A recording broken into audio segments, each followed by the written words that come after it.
সকাল 11:30টায় কারফিউ ভাঙে জনতা। বিমানবন্দর সড়ক ধরে উত্তাল জনস্রোত গণভবনের পথে। রাজধানীর বিভিন্ন জায়গা থেকে যুক্ত হয় হাজারো মানুষ। লং মার্চ দেখে বিজয়ের মুখ।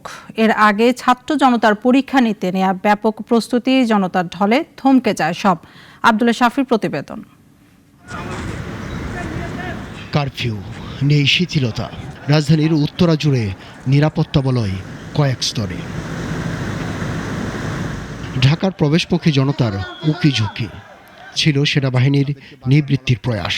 উত্তরা রাজুক মডেল কলেজের গলি, এই জায়গায় কিন্তু আন্দোলনকারীরা সমবেত হয়েছেন এবং তারা মুহুর্মুহু স্লোগান দিচ্ছেন। লাঠি সোঁটা নিয়ে আমরা দূর থেকে দেখা যাচ্ছে যে তারা লাঠির সোঁটা নিয়ে অগ্রসর হওয়ার চেষ্টা করছেন। মিনিট 30 অপেক্ষার পর যখন মুখোমুখি দুই পক্ষ ছোড়া হয় ফাঁকা গুলি। মিনিট দুয়েকের মোলাকাতে সেনারা ছেড়ে দেয় বন্ধ দুয়ার। জনতার উত্তাল ঢেউয়ে উপড়ে যায় সকল বাধা। জনস্রোত লং মার্চের গন্তব্য শাহবাগ। পায়ে হেঁটে বিমানবন্দর, খিলক্ষেত, বনানী, মহাখালী ছাড়িয়ে গন্তব্য পৌঁছার আগেই আনন্দের জোয়ার। স্লোগান, আলিঙ্গনে ভাসে আন্দোলনকারীরা।